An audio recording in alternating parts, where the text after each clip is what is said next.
Assalamualaikum warahmatullahi wabarakatuh. Nama saya Muhammad Thayyib Zaidi dari kelas MBS 2E. Pada hari ini saya akan mempresentasikan tema pertama dari matkul studi Quran, yaitu pengenalan dasar Al-Quran. Langsung saja kita mulai ke materinya. Yang pertama ada definisi dan makna Al-Quran.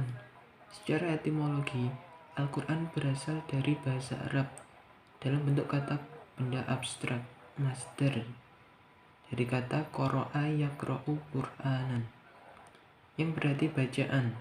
Sebagian ulama yang lain berpendapat bahwa Al-Quran bukanlah mustaq dari qara'a, melainkan isim alam atau nama sesuatu bagi kitab yang mulia, sebagaimana halnya nama Taurat dan Injil. Penamaan ini dikhususkan menjadi nama bagi kitab suci yang diturunkan kepada Nabi Muhammad SAW.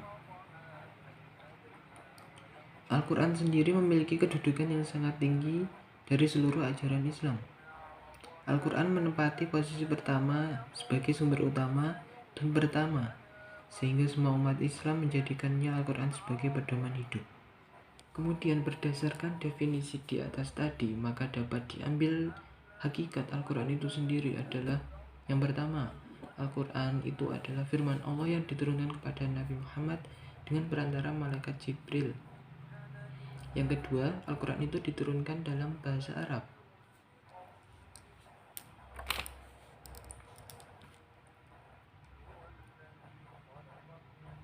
Kemudian Al-Quran itu diturunkan kepada Nabi Muhammad secara berangsur-angsur, bertahap, secara sedikit demi sedikit, sesuai dengan peristiwa yang terjadi pada masa tersebut.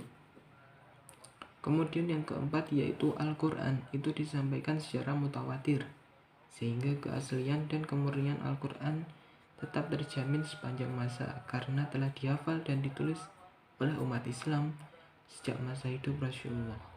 Kemudian yang kelima yaitu Al-Quran itu seluruhnya, bahkan setiap dari suratnya merupakan suatu mukjizat, yang artinya melemahkan pihak-pihak yang menentangnya.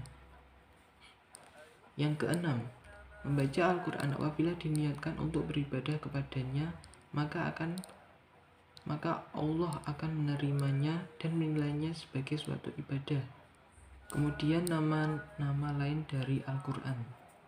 Yang pertama ada Alkitab, berarti tertulis, sesuatu yang ditulis, atau wahyu yang dirangkum dalam suatu bentuk tulisan, merupakan kumpulan dari huruf-huruf dan menggambarkan suatu ucapan. Yang kedua ada Al-Furqan, yang berarti memisahkan atau membedakan antara yang hak dengan yang batil.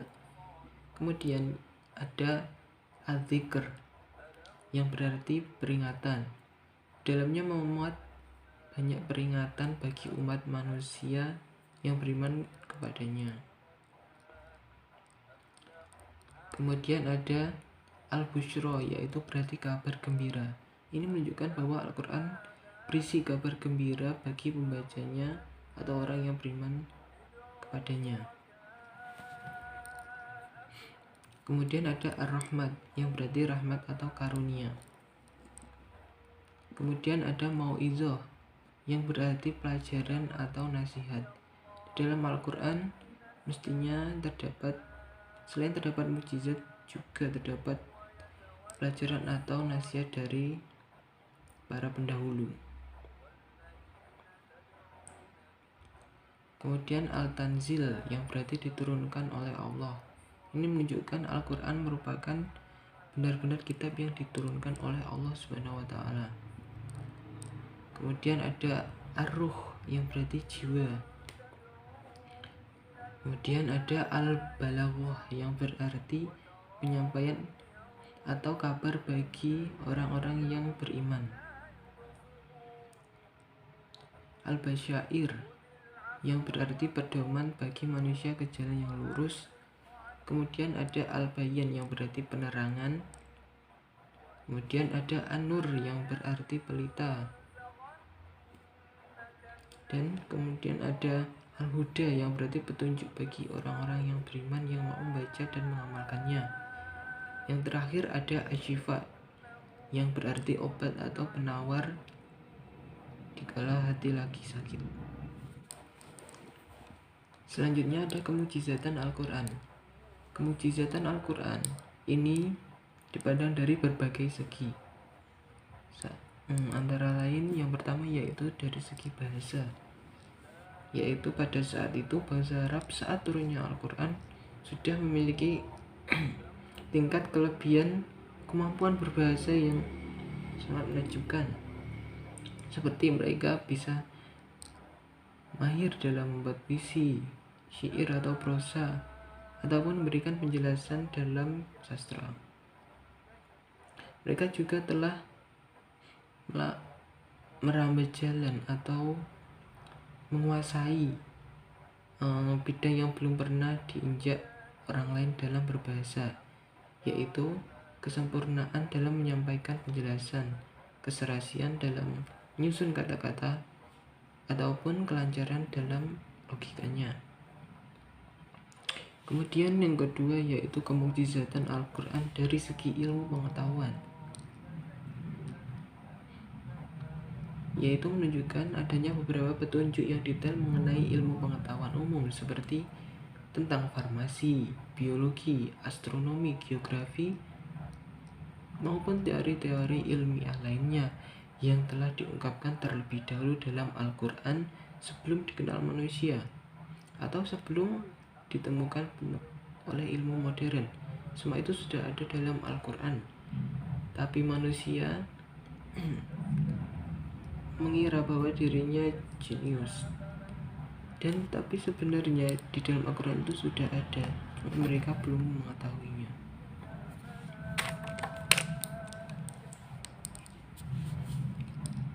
Kemudian yang ketiga yaitu kemujizatan Al-Quran dari segi syariatnya.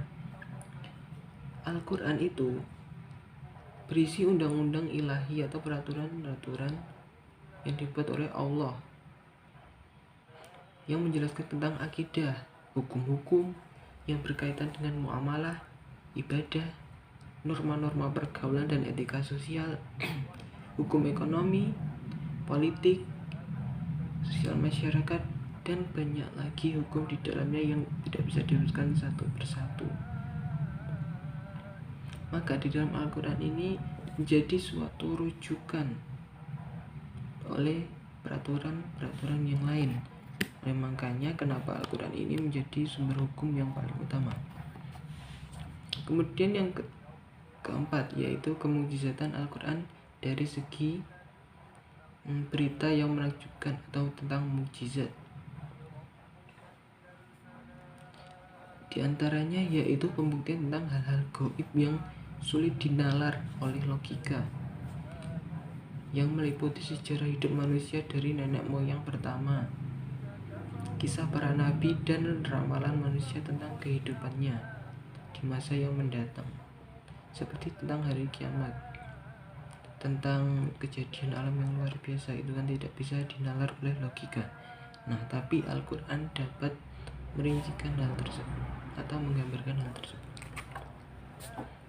Kemudian yang terakhir, yang kelima, yaitu kemujizatan Al-Quran dari segi kejiwaan. Di antaranya adalah pengaruh yang sangat besar yang ditimbulkan oleh hati pengikutnya maupun musuh-musuhnya sekalipun, sehingga dengan pengaruh tersebut Allah dapat mengubah hati pendengarnya sesuai dengan kehendaknya sendiri.